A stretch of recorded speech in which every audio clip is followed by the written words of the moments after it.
I'm Eleni, and this is the Mum Mumble podcast, a podcast I created so I could have a really good excuse to sit down and chat with incredible people from all walks of life, learn from them, and hopefully be able to make some sense of the world and society we live in. I tend to pick the topics I want to discuss on the podcast based on the ramblings and inconsistencies I feel taking place in my brain. I shift from talking about yoga and healthy habits to motherhood, politics, and feminism, and everything in between. But today I am focusing on the latter too: politics and feminism and sex work.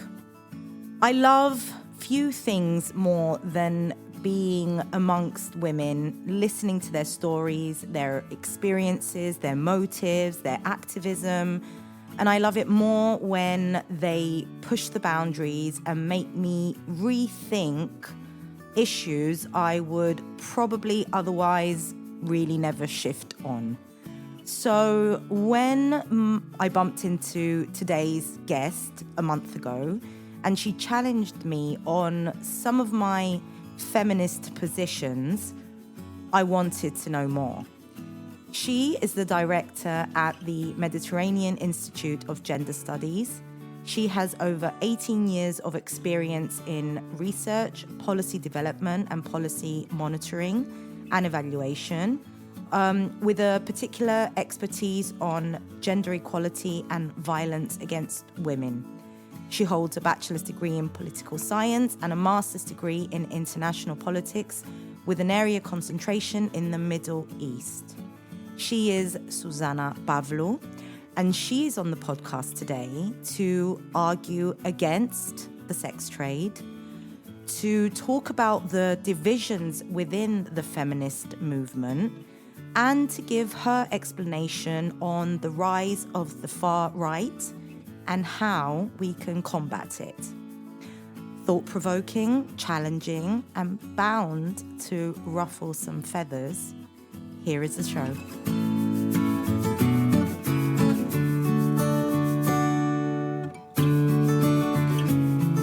Welcome to the studio.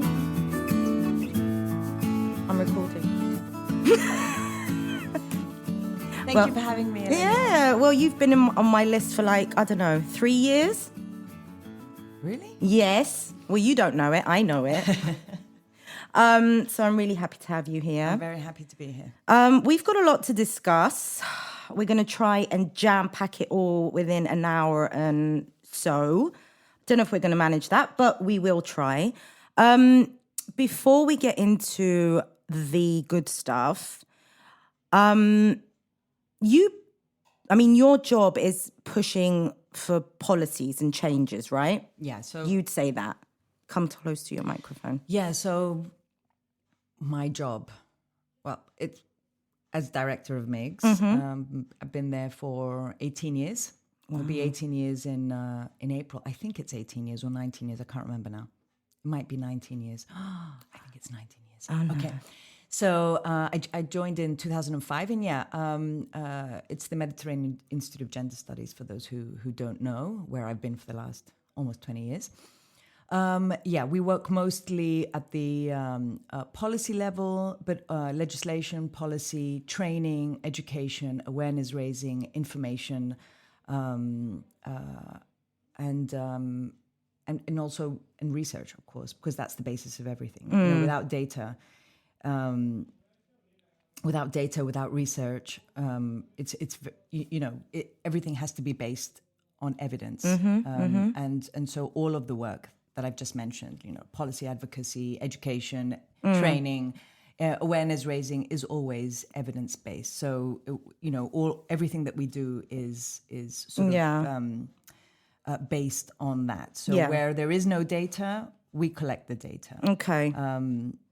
I can't say that we're not ideologically led. Obviously, we're a feminist organization. I know that you want to talk about that, at all the different facets and types of feminism that exist and the tensions and conflicts, if you like, between them. But yes, we do call ourselves a feminist organization. I think we're the only organization, well, that's been institutionalized, if you like, because we are a professional NGO. So we're not a group of volunteers. So we're not which I think is, is also important. So we're not a grassroots organization. We're not a volunteer-based organization. We are a professional organization. Yeah. That calls itself feminist. Okay, so 18, 19 years, that means that you've seen and witnessed and worked a lot with the various types of government that we've had over the years? Yeah, absolutely. Yeah? What are we doing wrong there? What's going wrong there? And how easy is it for you? Well, what's going wrong there? As a feminist, what do you see as going wrong? What do I see as going wrong? Okay, let's take the recent changes that have happened within the government. No women. Okay, do we care about that? I think we do care about that. Does it matter?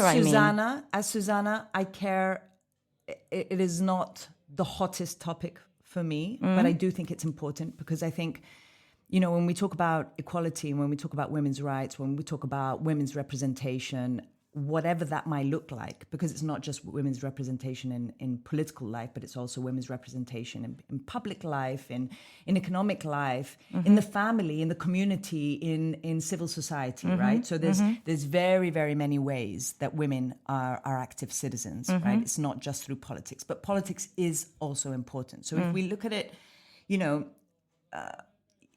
as a whole, if we look at it holistically, the issue of women's rights, then yes, it is also important.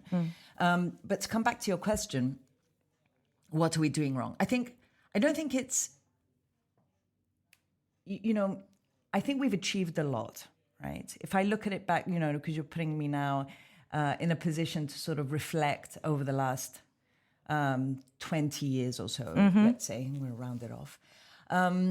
I think we've achieved a lot. I think that civil society is much stronger than it was. And if you allow me, I do want to say something about that a little bit later. Okay. I think it's stronger than it was. I think, and I think that was one of the first things that the founders of MIGS were thinking about when it was created, when it was established, was that there was no independent women's movement, the way we understand it as having manifested itself in other countries, for example, right? Because we kind of missed that boat because there were other issues going on in Cyprus. Yeah. So the women's movement traditionally was associated with political parties and trade unions. They had their place. They still have their place. So it's in no way to discount or now I've got the word in Greek. To discount or discredit, in any way the role that they played historically and the role that they play now.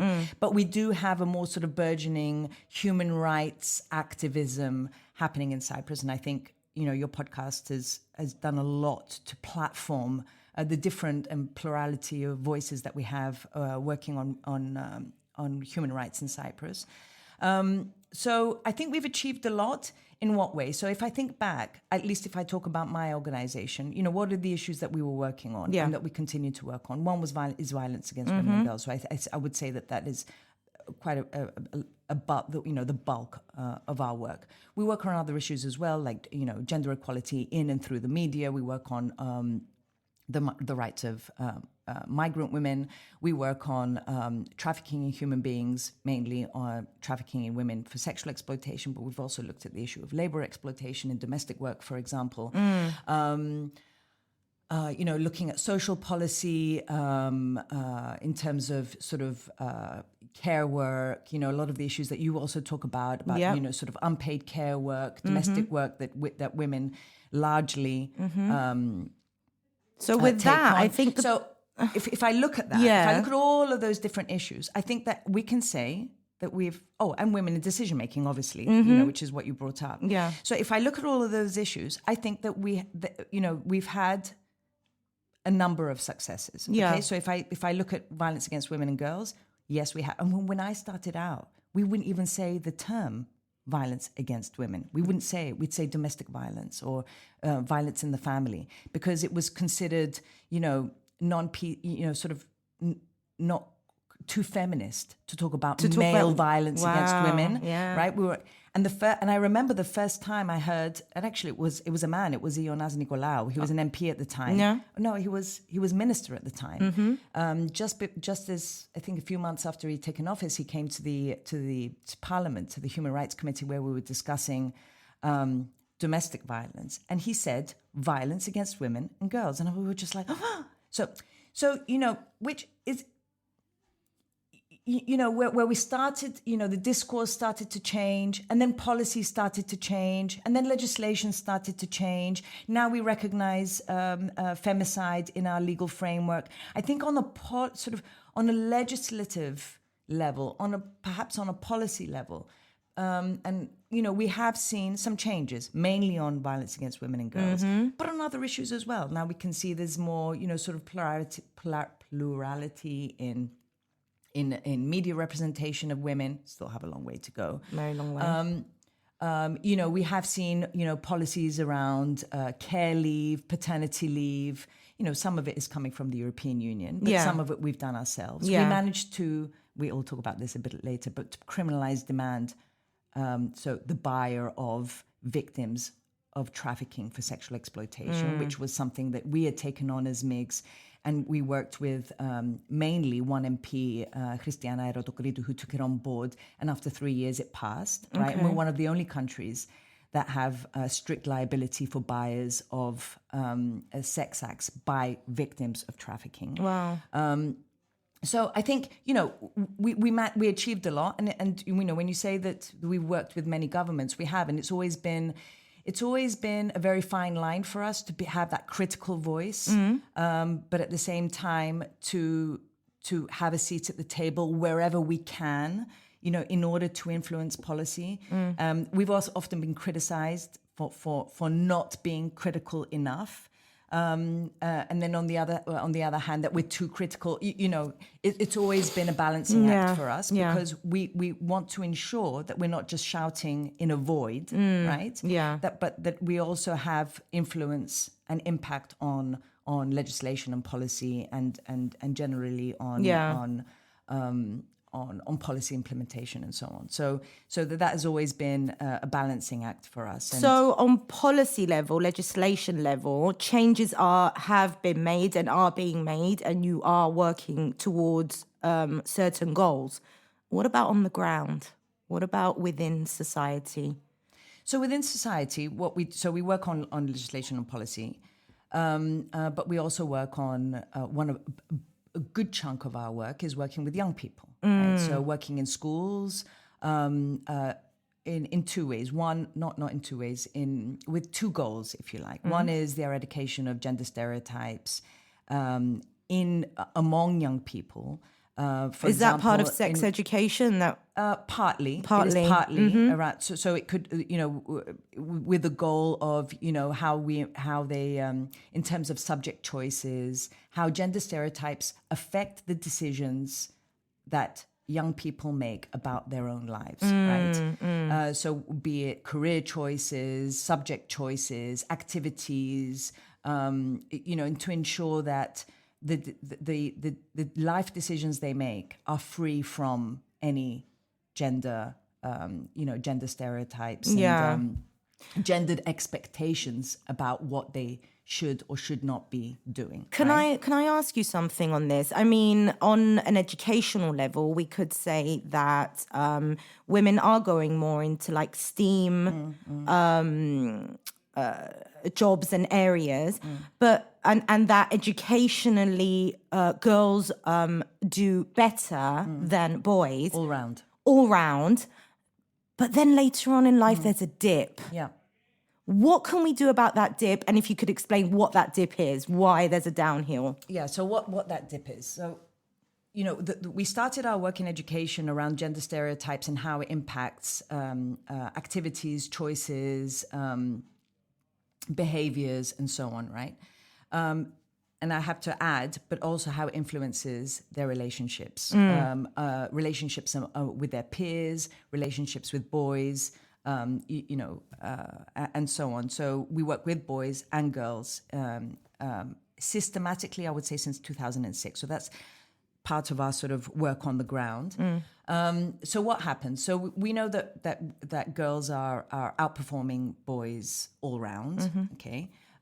Some would say on the other side that we need to pay more attention to boys because they're underperforming. They've got a higher rate of school dropouts. They've got higher rates of leaving school early, of early school leaving, in order to take on employment and so on. So that is an issue, which I would say is gendered. That needs to have some attention. But yes, we're outperforming boys on all subjects, not only in what we would consider, what girls are best at, reading and comprehension and history and social sciences and so on, but also in the sciences and math, right?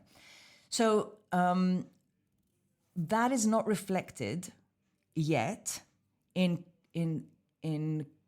study choices and career choices. Okay. So I think that will change as time goes on, since we're seeing that more girls are taking on, the sciences and math and so on, and tech. And then what happens, right? And then they're the highest rate of unemployed young people are girls, are young women, right? Even though we often hear from men that they have to do 14 months of military service, and that how that keeps them back. But the data shows that it doesn't keep them back, right? Because not even that can keep them back. They are more active in the labor market than women, than young women. They're more likely to be promoted than women. So, for example, if we look at in the sector of education, which is in the public sector, they still have a higher rate of promotion and are still overrepresented in decision making in education, even though education is made up of 70% women. Right?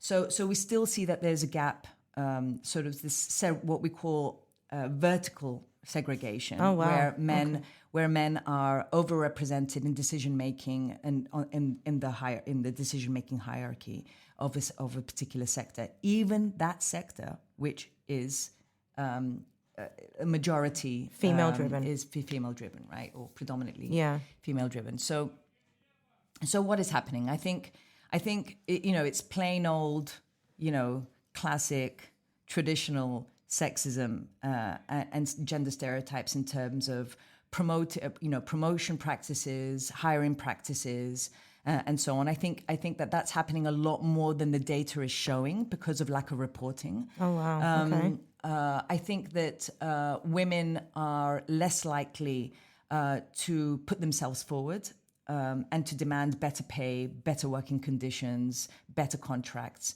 And now I'm talking about the private sector. I think data is showing that. For many reasons, right? I'm not saying that this is innate or biological. I'm not. Okay. But that it's learned behavior that we're more likely to underestimate our abilities, our capabilities, and that influences what we put ourselves forward to and the extent to which we demand. Is better. that due to lack of representation, maybe? But it's also due to lack of representation. So I think, it's multifaceted, to what extent are hiring practices influenced by sort of a male model, right? How many women are there in management who are doing the hiring, right? Yeah. How many women are on the boards of those companies where that are making policy decisions around human resources, around work-life, work-life balance whatever. policies and so on. A lot of companies who pride themselves on promoting policies that are women-friendly are in fact stigmatizing them even further. It's very well-meaning, but if you adopt policies that are targeting women, right, flexible work arrangements, basically you're holding them back. So how do you create policies within companies which are targeting both men and women, right, and promoting better balance of work and I would even say and private life, because it's not just family life. Yeah. Not all women and men have sort of children and so on. And I think that those policies need to apply to everybody, not just those workers or employees who have children. Mm-hmm. Okay. Because we have other obligations. We have parents, we have elderly, we have other dependents, and we have a right to free time, and we have a right to switch ourselves, off, exactly. Right? So I think, and men are much more likely to take advantage of free time. If we look at I was looking at the data of the Gender Equality Index of the European Institute for Gender Equality. Yeah. There's it's separated into sort of money, time, knowledge, which has to do with education, power, which has to do with women in decision making. In the domain of time, which is looking at care work, domestic responsibilities, right? The extent to which women have time for themselves, we have the lowest, non-existent. The low. It is. We've even got a name for it. It's called second shift. I think it's beyond the second shift, and it's not only labor, right? So you've talked about this as well. It's about emotional labor. Yeah, exactly. Right? Yeah. And then we wonder why women are stressed, why women have burnout, why women are less likely to cope. We say, she can't cope. Yeah. She can't cope. Well, there's a reason why women are finding it difficult to cope, right? And we really need to look at that and how we value. So when we talk about women in STEAM, sometimes I really think about this. There's such a drive to get women into traditionally male-dominated sectors. Yeah. And then I would shift it and I would say, well, why aren't we? Okay, so let's say women are better. Not because they're biologically better. Yeah. Right? Not necessarily. I'm not saying this is innate. Okay. Right? But say, women are better teachers. Okay, yeah. Let's say, no. Right? Or women are really good at caring because they've learned to do that. They've been socialized in that way. For whatever reason it is. Mm-hmm. Why aren't we valuing that labor? Yeah. Right? So on the one hand, yes, let's obviously, because we want to utilize and promote the talents of women and girls, obviously, because it's there and we need to tap into that and we need to give them the opportunity to excel in what they're, to excel on their talents and so on and their skills. And what they want to do at the end of the day, yeah. And what they want to do. On the other hand, right, what's wrong with being a teacher? What's wrong with being a nursery school teacher? Which I think are one of the most difficult jobs. Yeah. Right? That's true. And these types of skills, these caring skills, are so undervalued, right? That they're underpaid. Women in the healthcare sectors generally, in Europe, if we look at, and globally, women in healthcare, women in domestic work, women in any social care sectors, right, are underpaid and undervalued. What are we doing about that? Yeah. Right. And traditionally, what we find is that that we often hear that women were the first computer programmers. Right. Yeah, they were. They were terribly paid. Right. And now it's one of the highest paid professions. Why? Because men took over. Because men took over. Right. So I think that we really need to shift the conversation also to rethinking the value of what women have been doing for generations, right? And not just, we need to get women to do what men are doing so they can get paid better. Yes, it's partly about that for all the reasons we just mentioned. But it's also looking at, what women have been doing for centuries, what women are still doing for whatever reason, right? And I don't mean to essentialize it. I don't mean to entrench it. But how do we value these types of this type of labor, whether it's paid or unpaid? Because I think it says a lot about us as a society, because we revere mothers, right? Imana, right? We revere mothers, but if you look at policy and to what extent they're recognized, they're at the bottom of the list. They're at the bottom of the list. So I really think we need. I think we need to rethink. And there's a lot of there's a lot of campaigning by many feminist groups in across Europe, including in the UK, around including unpaid care work in GDP, like to put a value, put a number to it. But there is a number, and it's big. And it's big. It's massive. Yeah. Okay, as much as I would like to keep going on this conversation, we're already 20 minutes in and we haven't gotten to the juice of our discussion. Oh, I thought that was really juicy. It was juicy, but sex work is so much more juicy. Oh, do you mean... She's giving me the look. Or do you mean prostitution? Oh. Do you mean the sex trade? Let's do it. Okay, right. Okay, so one of my questions, you've obviously already answered that. Is it work? Is it work?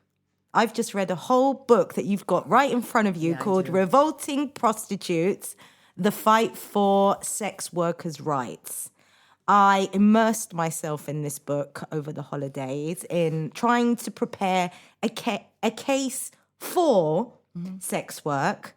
And I discovered that both cases are quite compelling. And I wanted to ask you about it. So why have we gone from calling it prostitution to calling it sex work? And are feminists to blame for this? Yeah, I mean, the second part of your question is really, really difficult to answer. And although I will right now, and I'll say no, it's not. Okay. Because what is driving the debate, or sort of what is driving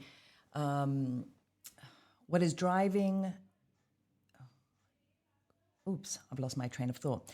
I think what's driving the whole sex work paradigm and the sex work narrative, and it's becoming very well entrenched also within international and European institutions, which influences, I mean, like the UN, for example, and the European Union and so on. I think what's driving WHO as well, World Health Organization. I think there's a lot. Oh yeah. I mean, it's not just. It's not. People would call it, this is a feminist debate. It is to a certain extent, but I think if we look at what's driving this narrative, you won't find feminists behind it. I'm coming to that realization. You won't find feminists behind it. A lot of the organizations that are pushing the sex work narrative, Amnesty International, for example, that too, International Planned Parenthood, for example, La Strada. I'm talking at the European level, and I'll give you examples, are not feminist organizations. So, and I think that's really, really important to keep in mind. I'm not saying that feminist organizations are not on board, right, with the this push for sex workers' rights, in inverted commas, I'll put it, because people can't see me. But so what is the drive then, if it's not feminists? Okay, so first I'll state what my position is. Okay, and it's my position, it's the position of my organization. So I can talk about this openly and freely. So, okay, it's just there's so many things. So we believe that the sex trade or prostitution is a form of violence against women and girls, right? Okay. And I know that this will, this ruffles a lot of feathers, right? And why does it ruffle a lot of feathers? It ruffles a lot of feathers because, and this caused us a lot of anxiety. We didn't take this position as MIGs lightly, right? Yeah. It took a lot of reflection. It took a lot of soul searching, because we're a small organization and it's comprised of women who are human beings, and really grapple with all of these debates and perspectives and changes, because it's huge changes. So it was not a decision. Sort of we got on our high horse and we're going to start doing this crusade against. Poor women and poor women who are forced into prostitution. No, right? we really looked at the different models that exist. Okay. And we also did a lot of soul searching in terms of what world do we want to live in? Okay. What world do we want our children to live in?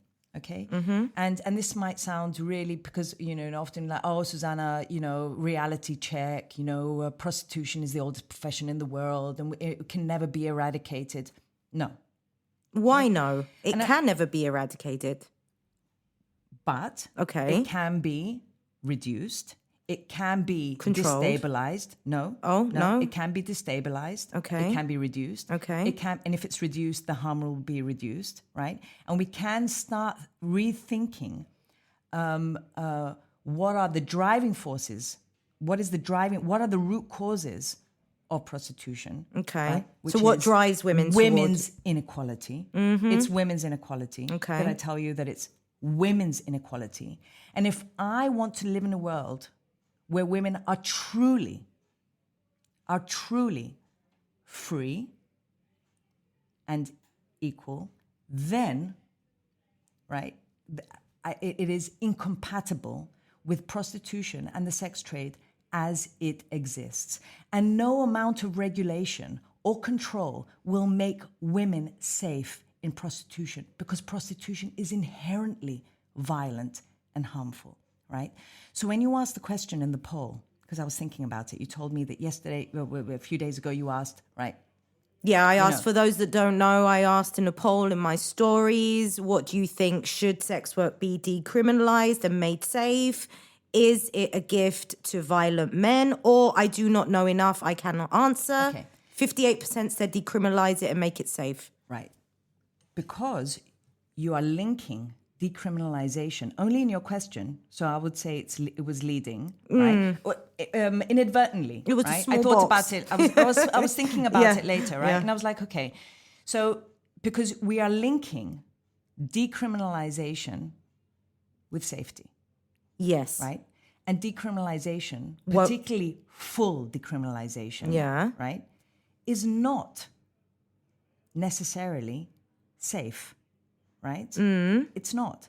Because, as I said, It's safer. why is it safer? How is it safer? How do you keep women safe from violent punters? How?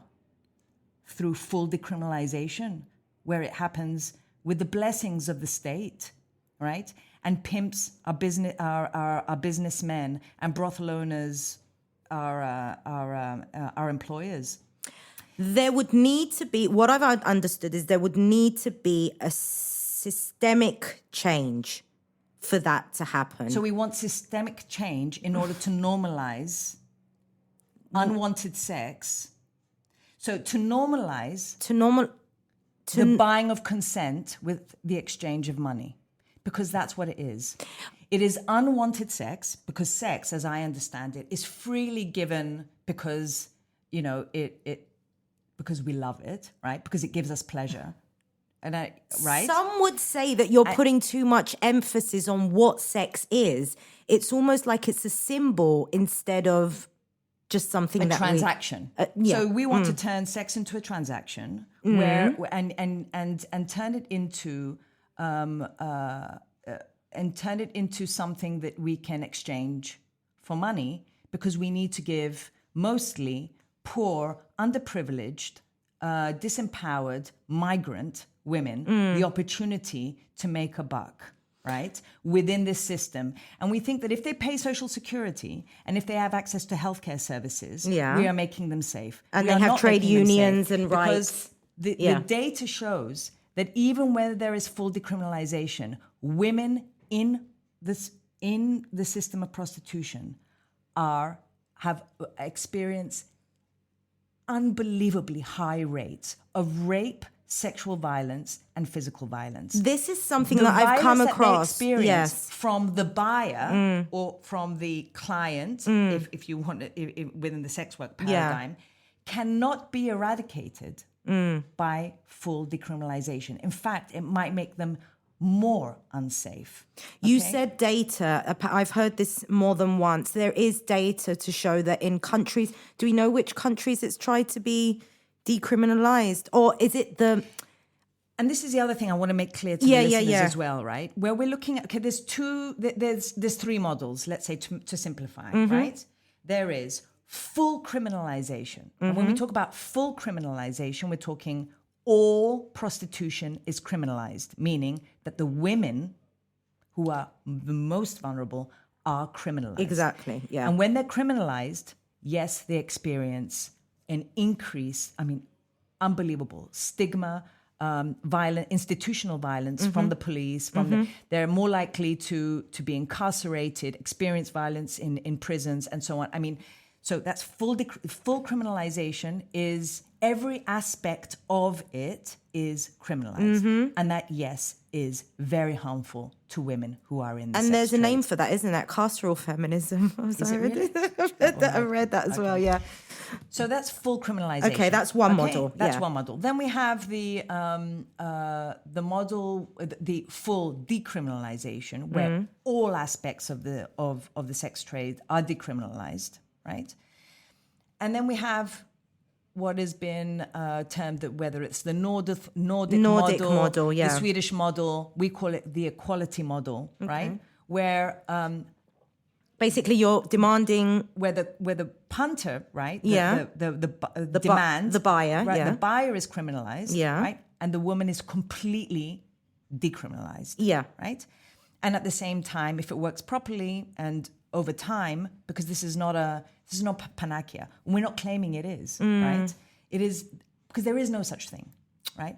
So what model do we believe will lead to the least amount of harm, right? And will reduce prostitution that we understand as inherently harmful and incompatible with the full equality of women and men in society. Okay.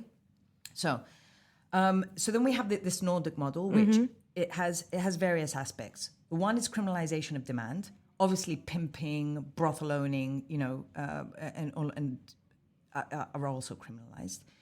And women are completely decriminalized, right? So they can't be, and at the same time, they're provided with social services, exit programs, retraining. So they're given the opportunity without any Stigma. how do you say, not just stigma, but without any penalization, Okay. right?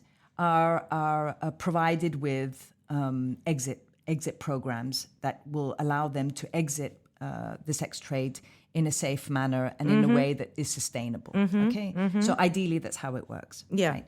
So, and this only works over time, obviously, right? And we often get the question, oh, but that's not going to make women safe in prostitution. We never said that it would, right?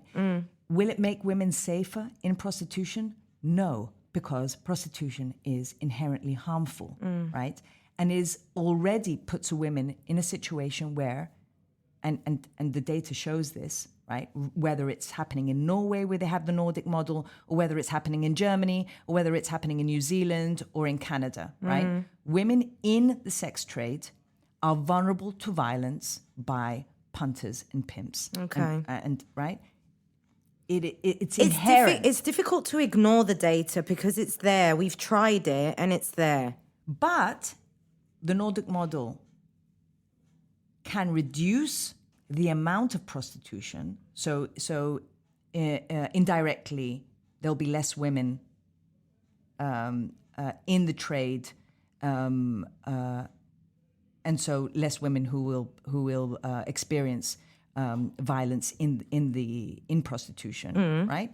And it will also send a very strong message to society and to men and boys about that women's bodies are not readily accessible to them, right? Because what we're doing with normalization, if you like, what we're doing with full decriminalization, which is being pushed by pimps, punters, and brothel owners, I should say. That's why I was going to say before that, there are massive economic interests behind I think people, when it comes to economic interest, they put a bigger emphasis on porn. But it's both. I mean, and not to mention the risk of trafficking, right? Yeah. Because trafficking is taking place in prostitution, right? People who say that trafficking and prostitution, they're different. Yeah, I'm not saying they're not. Okay. Right. Where there is an overlap between prostitution and trafficking is that trafficking is taking place in the same in the system of prostitution Within that right? system. And punters couldn't care less, and we have data. We've done research in Cyprus as well. They don't care. They don't care if you're exploited. They don't care if you're a victim of trafficking. They don't care. They don't care if you're freely in the trade or not. They don't care. I'm sorry to say. Yeah. Right? Because I'm not painting all men and boys as rapists and I want to get to that as well when we get to the feminism part. But migrant women, okay, whether you decriminalize or criminalize, aren't they affected both ways? And I wanted to ask how much you think migrant women within prostitution, within the sex trade, has to do with border controls as well. Has to do with border controls. Yeah. So what's your point? I'm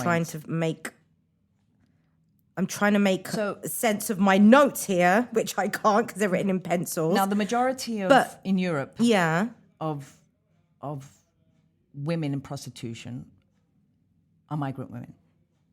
Okay, so what I wanted to say with border controls is that with border controls, you make it more dangerous for migrant women to look for a way out of prostitution or the sex trade. Would you say? Well, I think what's making migrant women vulnerable to being exploited sexually, right? So, we've got many cases of where women, asylum seekers and refugees are selling sex in order to make a living, right? Right? So obviously, migration policy, integration policy is directly related to is driving women who are the most vulnerable in our society into the sex trade. Yeah. Of course. We hear of cases where they're exchanging sex for rent. Yeah. Right. Yeah. So they're being threatened and exploited by landlords, right, in order to have a place to live, right. So of course, what we're migration policy, integration policy, or our non-existent integration policy, is making those who are most vulnerable, very often already victims of violence, right? Whether it was in their country of origin, whether it was en route, or whether it was upon arrival, right? Making them more vulnerable. Yes, obviously. So where I have difficulty, I don't think for me this is I don't link. I mean, this might be simplistic on my part, but I don't link it to the whole debate around sex work and, regulation, deregulation, criminalization, decriminalization. Okay. Do you see what I mean?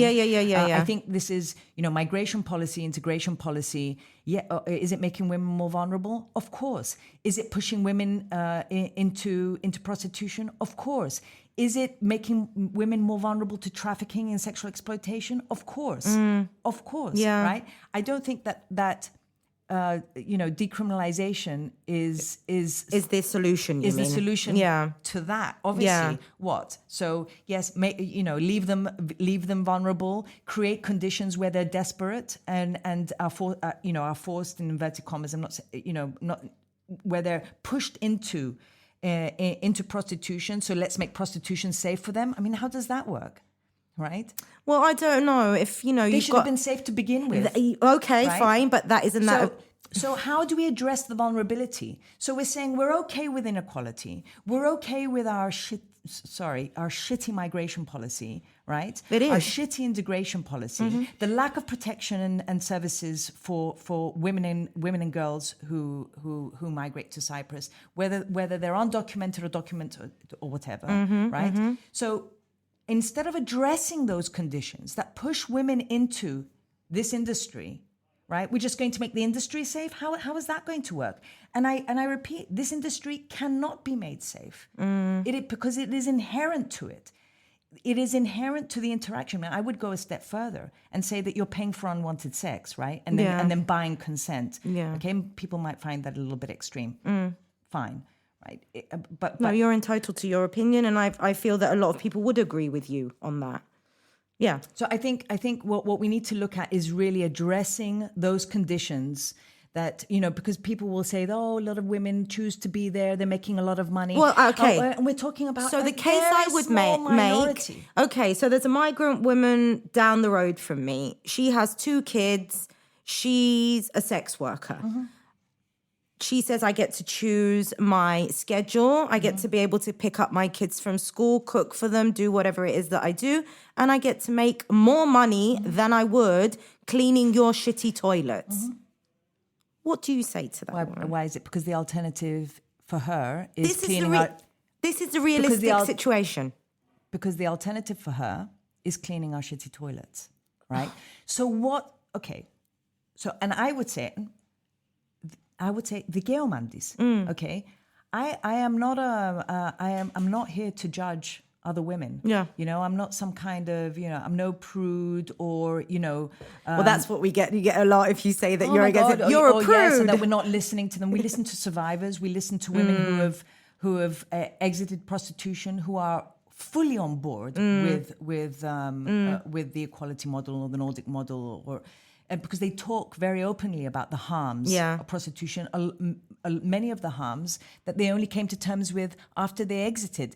Of course, women who are in the sex trade want safety and protection. Of course, and who am I to tell them that they shouldn't have that? Of course, they should have that, right? So that's why I say that when we came to this decision, like political positioning, this was not with based on emotions, or sort of, we didn't take it lightly. I'm not going to tell women what to do. Do you know what I mean? Exactly. Nor am I going to judge women. What I want to do is address structural inequality. I want to look at our economic model, right, which is capitalism, and say how are we creating conditions whereby women are better off, right? Are better off putting themselves at risk, because that is the only way they can pick up their children, because they don't have childcare, right? Or they don't have social network or whatever it is, where they can make more money this way, right? Because their only alternative, and you said it, is cleaning our shitty toilets. Well, I'd like to address that, okay? I'm with you 100%.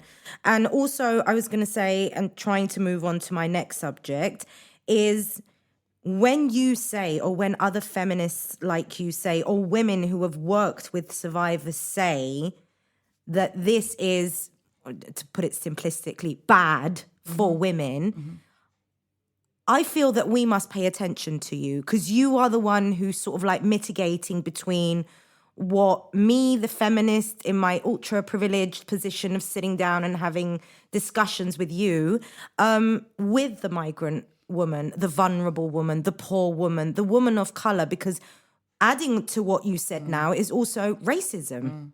I mean, that is an added layer onto all this. Do you know that as soon as, and this was based on data, and it was actually data presented by the OSCE, the Organization for Security and Cooperation in Europe, right? Okay. So it's a big sort of European institution that also works on trafficking.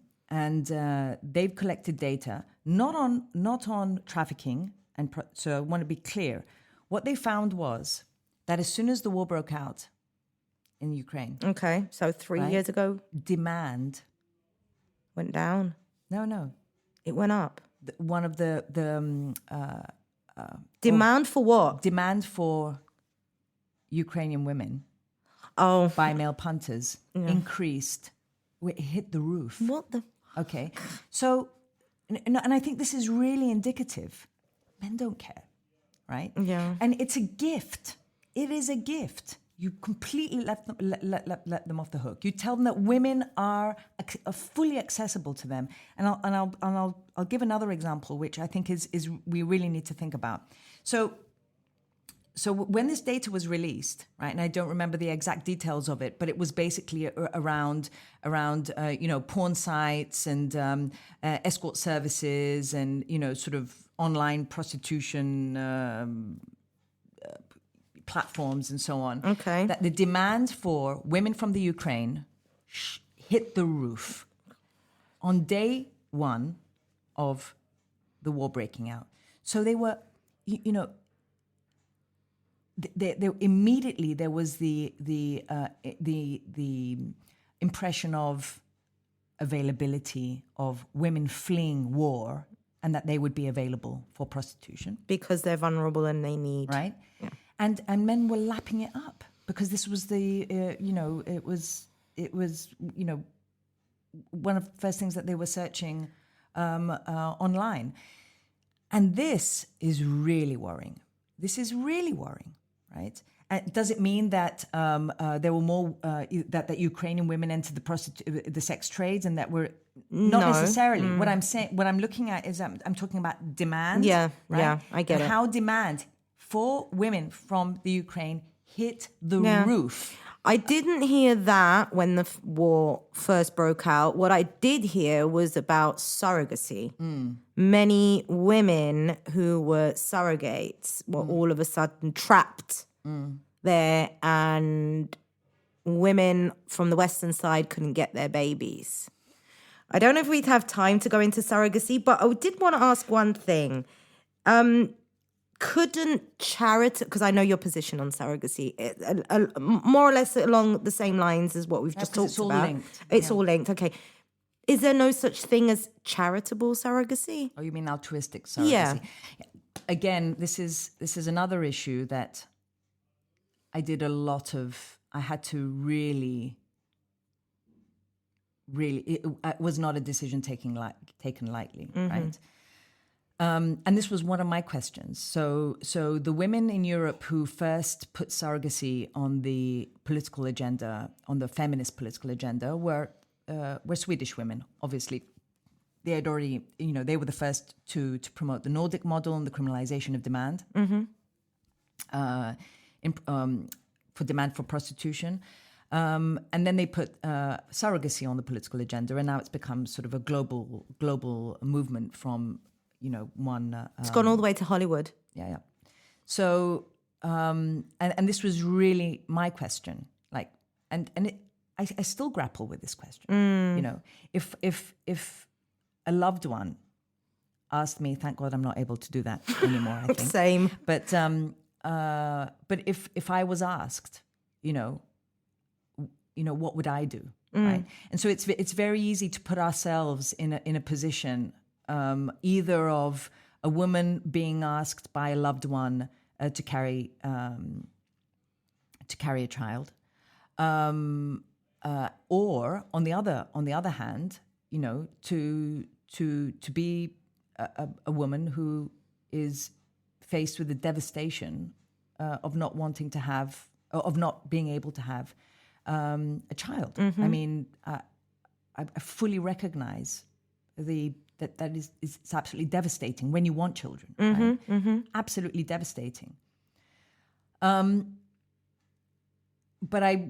so this was not a decision taken lightly. I did speak to Swedish feminists at the time. I was much younger at the time. I think this was about 10 years ago. And now I said, yeah, what about altruistic surrogacy? What if my sister asked me, isn't there a difference between commercial surrogacy and altruistic? And they said, well, basically no. Right, ideologically, right. But again, most surrogacy is not taking place within altruistic under altruistic terms. Mm-hmm. So again, and I said this before, we legislate for the majority. Our political positions are for the majority. So for example, when we're talking about the sex trade, or we're talking about prostitution, I would say it is harmful to the majority of women in prostitution, and therefore we need to legislate to protect the majority of women in the sex trade, right? So, I gave you the example before we went on air about guns, right? Yeah. Obviously, not all those who carry guns are, sociopaths who will go into a school and start shooting kids, right? But enough are that we need to regulate gun control, right? Or, for example, not all men are violent. I mean, if I believed that, I would go home now and just, and pack it in, right? And live my life. Yeah. Not all men are violent, but enough are that we have stringent laws around violence against women. We have European conventions, you're right, around male violence against women. Enough are. We legislate for the majority, right? No one, you can't, it is impossible it is impossible to make everyone happy, right? And these are things that I really, I struggle with. It's the kind of stuff that keeps me up at night. Yeah, right? About those women that potentially might be harmed by a policy that we're advocating for. Yeah. But I try to stick to the bigger picture, because my critique is of capitalism. My critique is of commercialization of women's bodies, and so that's why I think that pornography, surrogacy, prostitution are all interlinked. And what we find is that those organizations, as I said, who are not feminist, who are pushing for the recognition of sex workers' work, who are pushing for surrogacy as, are framing it as women's bodily autonomy. They're all on this bandwagon. So those organizations that are promoting sex workers' work also want full decriminalization and full deregulation of surrogacy, right? In fact, the anti-trafficking directive in the European Union is now is up for amendment, right? And so a lot of and civil society have been submitting proposals for improvements, if you like, around the different articles. Those organizations that are against an amendment criminalizing demand for victims of trafficking, right? Not the Nordic model. We're talking about victims of trafficking for sexual exploitation. So that not only the trafficker is criminalized, but also the one that bought her. Yeah. But the one that bought her to be criminalized, the way we have in Cyprus. Yeah. Those organizations that are against that amendment are also against the recognition of surrogacy, are also against the recognition of surrogacy as a form of in the context of trafficking. Yeah. Right? Like trafficking for the purpose of surrogacy, they do not want that mentioned in the directive. So it's the same organizations that don't want criminalization of demand, right? They don't want to criminalize the man that bought the woman who is a victim of trafficking. We're talking about trafficking now, right? And who do not want surrogacy to be mentioned in the context of trafficking. And it makes you wonder, what are the interests? I don't know. I don't have the answer. Okay. What are the interests behind this drive? Why are the same organizations or the same lobbyists advocating for the one and the other in the context of trafficking? And so I would say, and I didn't say this, my mentor sort of always tells me, follow the money.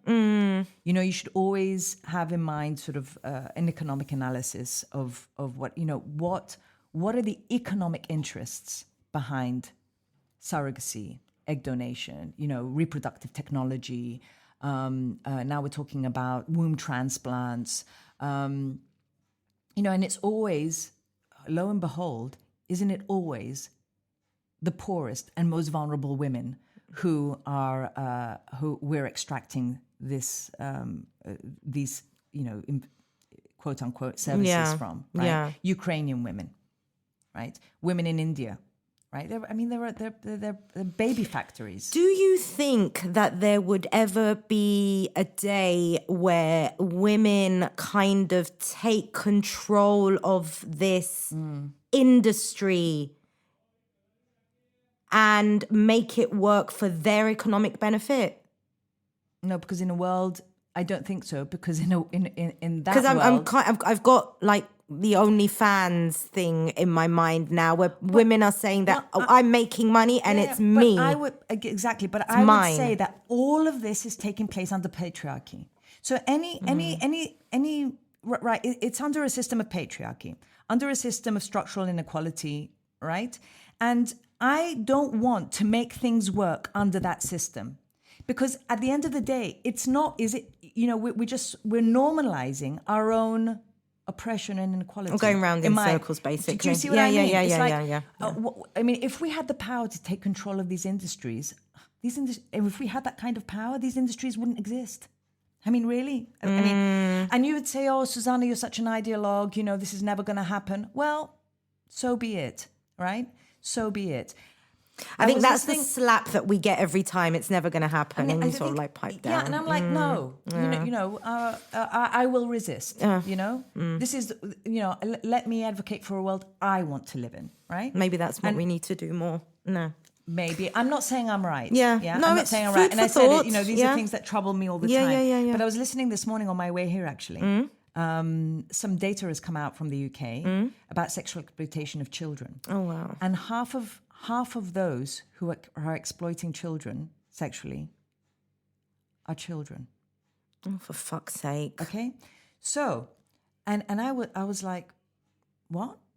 So, according to the police data that has just been released this morning in the UK, half of the perpetrators of sexual exploitation, and this is a full range, like from sharing indecent images, right, without consent and so on, to rape, is mainly impacting girls, right, with male perpetrators from their own peer group. Okay, so this is mind-boggling. and so a lot of, you know, sort of school principals, they were on air and they were talking about it. This was on the BBC, and they were saying that a lot of this behavior, they don't even recognize it as abuse, right? And a lot of it has been normalized. And they did say quite clearly that this is mainly harming girls, and it is mainly boys who are doing the perpetrating. And I say, and they're saying that this kind of behavior has been normalized. Why has it been normalized? Right? You would say it's social media because it's easier. Is it I easier? would say it's sex positivity. Bravo. So are we saying that, and they're only talking about the means, because it's easier now, right? Because social media is making, and smartphones are making it easier for boys to perpetrate against girls? Really? Is it only, okay, so that's the means, right? So we have the means available to us, but are they, are boys inherently violent and harmful? No. Do we believe that? No, we don't. So where are they learning this behavior? Why has this behavior become normalized? And I would say, something that we haven't talked about, and we'll do another podcast, pornography, right? Because they have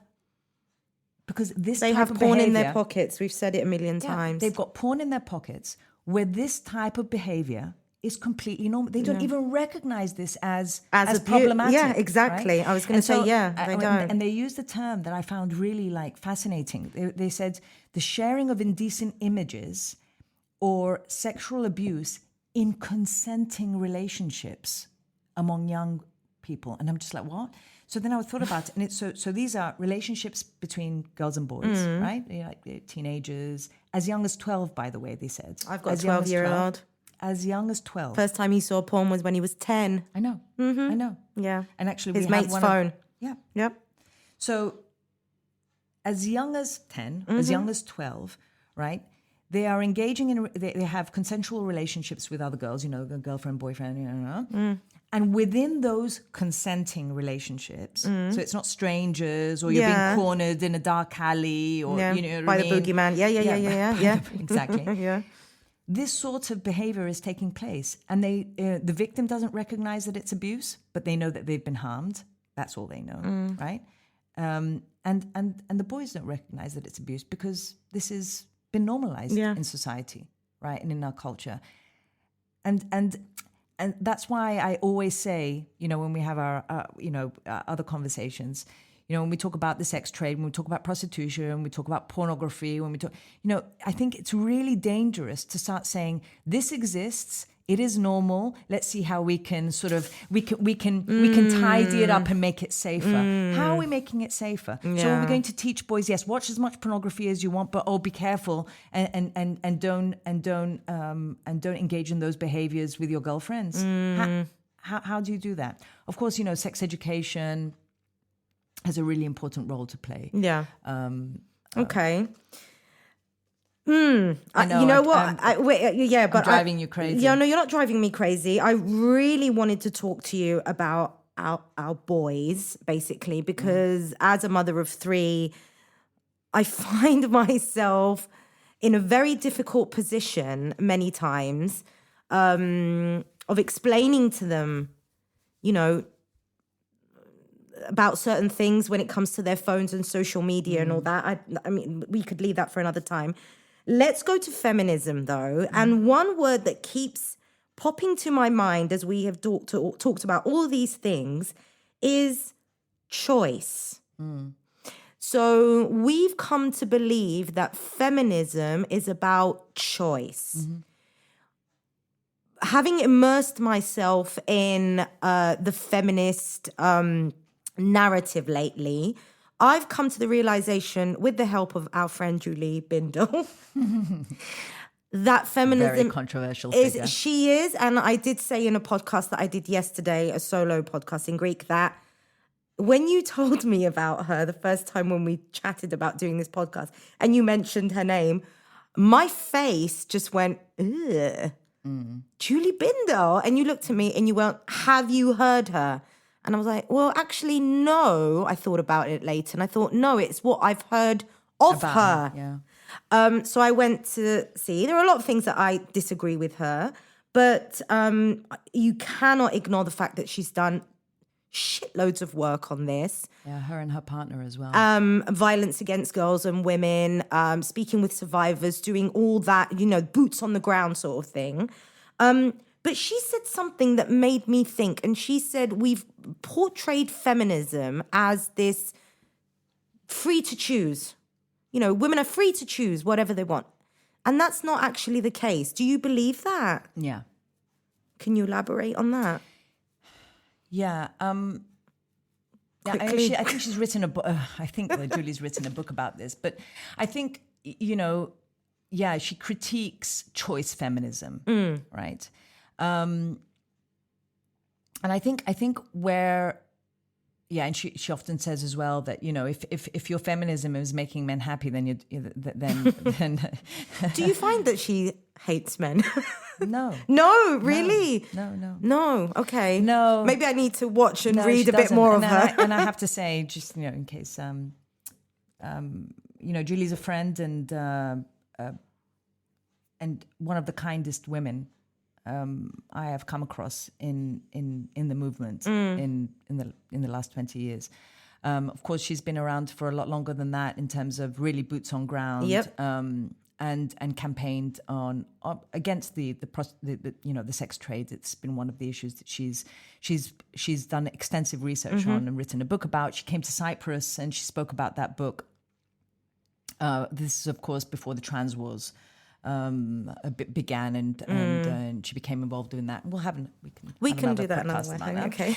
But yeah, I mean. And I think it's a real shame that a lot of these women, you know, because she's not the only one, who have campaigned their whole lives, right? Many of whom are lesbians, against, you know, violence against women, have been vilified, and deplatformed. as, you know, sort of hate-mongering bigots and TERFs and whatever you like. Oh, misunderstood. I But mean, I'm a clear example of that. You know, where I agree, right, is that we have made feminism about choice, choice feminism, sex positive feminism, and I think that we are no longer addressing structural inequality, right? About how, you know, one thing she did say, and I often requote her, and she goes, "We don't want a seat at the table. We want to break the table," right? Oh, I love that. I know. So, and I think that it's a really, really good way of saying that, you know, I'm not happy with this table. I don't like this table. I didn't make this table. I had no involvement in what this table would look like, right? So I don't want to. I don't want to find a way to make it work for me, right? Because it is inherently harmful to me and it is inherently unequal, right? And so I want to destabilize this system and rebuild it in a way that you know, I am fully involved in and reflects my needs and my security, right? And you know, my goals. I'm not talking individually. I'm talking about women in general. Right? So, I think that this, and I think this idea of, and this is what I say, I know, because I've been thinking about this idea of bodily autonomy, my body, my choice, that has been the narrative around reproductive rights, right? That was the initial, and abortion rights, is now being sort of construed, rehashed, and used as an absolute free for all. So my body, my choice is used to promote sex workers' work. My body, my choice is to completely legitimize and normalize the surrogacy industry. My body, my choice is completely legitimized and sort of normalized around. Well, this is quite a controversial subject, but I would say you know, and I'm talking about minors, you know, sort of hormone therapy, medical intervention on minors around, you know, which is being called gender affirmative care, which I have, and I have no issues saying that you know, I've major concerns about, right? And all I know is that all of these industries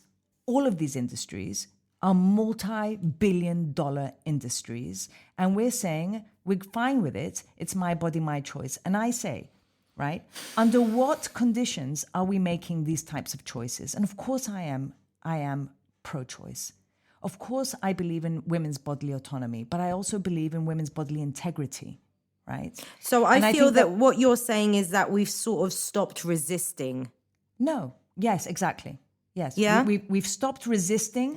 We've stopped trying to change the system, right? And we're saying this is the system, and how can we make it work for us? Right? I get it. So when it comes to choice, you said bodily autonomy.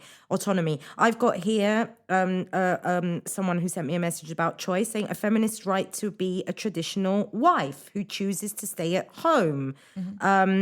Is often viewed as anti-feminist, but actually as true feminists, all life choices should be on the table.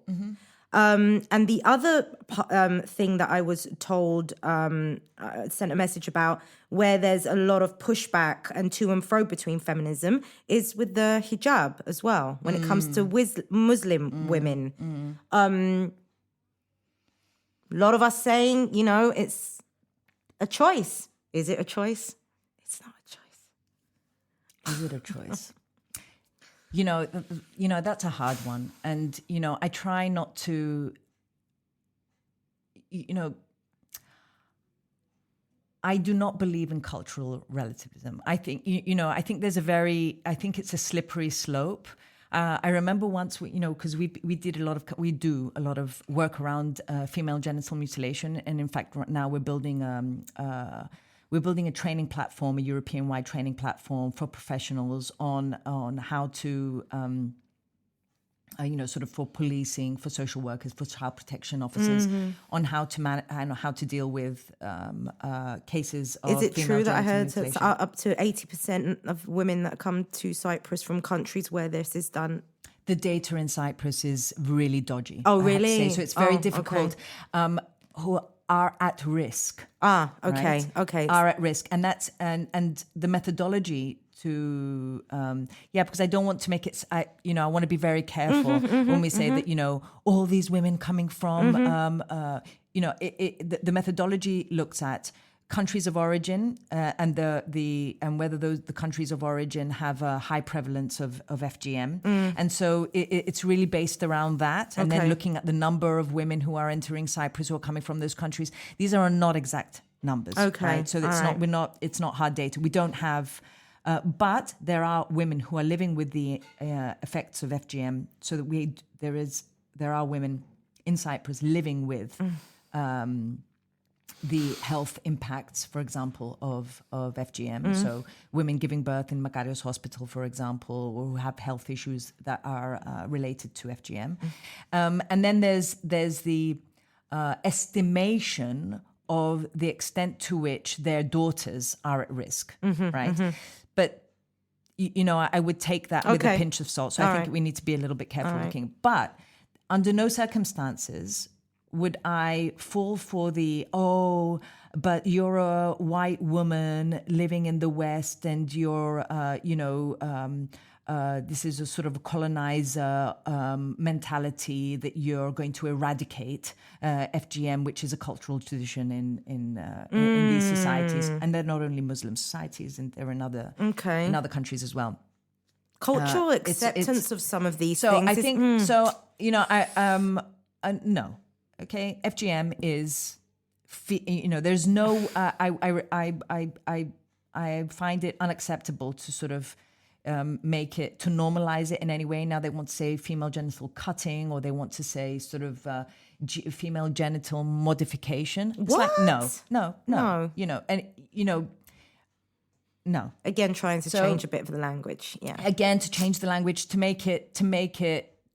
And in essence, what we're doing is not. So I think it's well intentioned, but from some groups who are saying, we don't want to, because female genital mutilation is judgmental and it's stigmatizing. I understand that, right? But if we don't call things what they are, then we really risk just normalizing it at the end of the day. And in terms of the hijab, I try not to. It's a very difficult debate. Is it a choice? Many Muslim women would say it is fully a choice and it is compliant with their religious beliefs, which they are freely engaging in. And the jury, my brain jury is out on that one. But right? see, now with everything that's going on in Gaza, and you've got the uprise of the revolution in Iran as well, with the women there, I'm coming to the realization that, when we talk about resistance, that is resistance. Oh, absolutely. They are resisting. Oh, absolutely. And just to be clear, when I say the jury is out, any state imposed regulation around these issues for me is absolutely unacceptable, right? Yeah. I see what you say. Now, in terms of in the same way that I will not judge the woman down the street who's engaging in sex work or prostitution, in order to, and who is free, freely say, in inverted commas, engaging in this because she feels that this is the best decision for her. Who am I to judge her? I'm not judging her. And in the same way that I'm not going to judge a woman who wears the hijab, right? Now, I can, however, criticize and critique and problematize the system around under which those choices are made, right? And any state-sanctioned or state-imposed or sort of any attempt by the state to impose religious beliefs or dress on its on but women. It's not state, is it? It's culture and religion. That's what's imposing the hijab on women in Iran.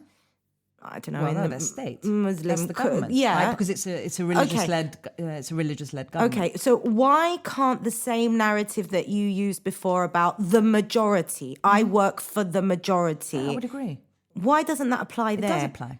Okay. Because I was going to say, often I find that we feminists here in the West, sitting in our comfy rooms, watching all this going on, and I don't really want to say it might be a choice for that woman.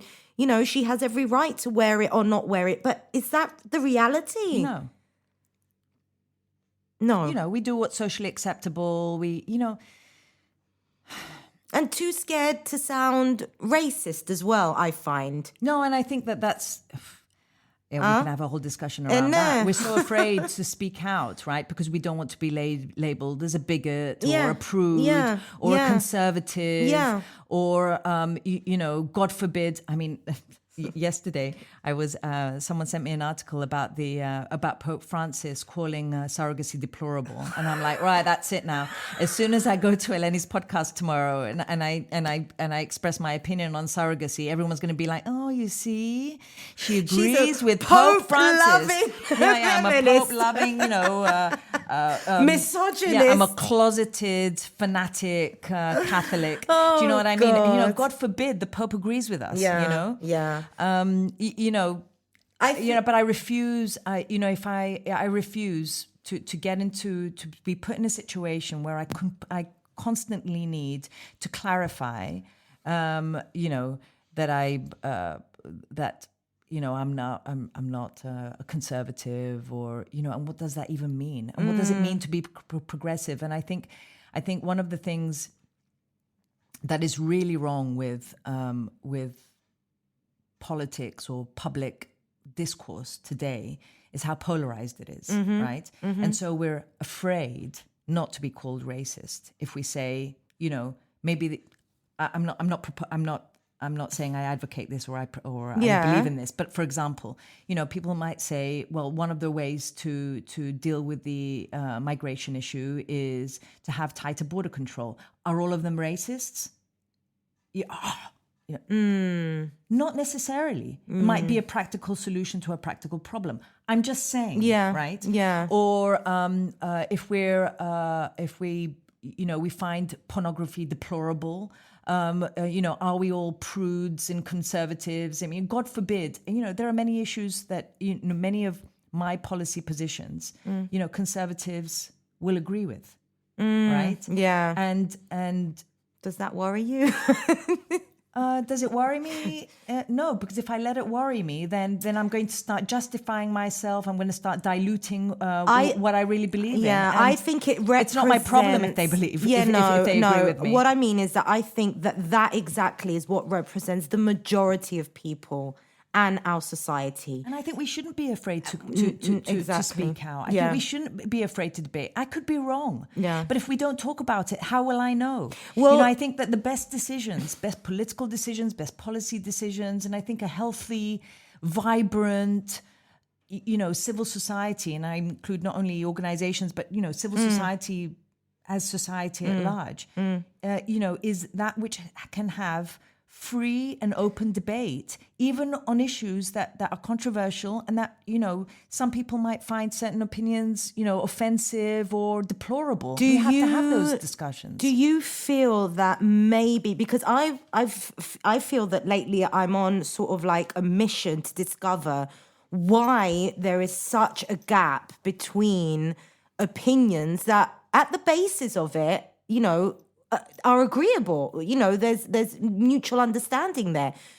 Do you feel that this lack of public discourse and the lack of varying opinions is what is causing the polarization right now? And I really wanted to ask your opinion, and we'll close it here, on this far right rise in Europe and, taking away from rights and, racism and sexism and put women back in the kitchen and all this. Are we the ones on the left? And I'm not saying that we're on the left, but I think we have more left-leaning views, I would say. Are we to blame for this? For not being able to for not being able to hold both sides together and keep up that healthy discourse? I think partly, yeah. I think partly, yes. I mean, this is something I'm still sort of working on in my head. I think that, I mean, the left, and this is very broadly speaking, sort of center, progressive, left, very broadly speaking, have really lost touch with the grassroots, have really lost touch with society. I think they're very much ideologically led. I think they have shut down debate. I mean, this is where I think they've gone wrong, and this is sort of globally, I think. Yeah, but with them going wrong, it means that you're pushing people towards the other side. Well, yes, because then you said, who are going. You said who are, sexist and racist and taking away rights. Okay. Well, many people would feel that they're actually fighting for their rights. Now, I'm not saying I agree with this, right? What I'm trying to demonstrate the chasm, if you like, right, between these two, people. For example, we were talking earlier about what's happening in Germany with the strikes and the farmers who are blocking the streets because they're opposing certain policies around the Green Deal, right? I mean, should we not listen to them? Are they all, raging far-right fanatics? Of course not. Of course not.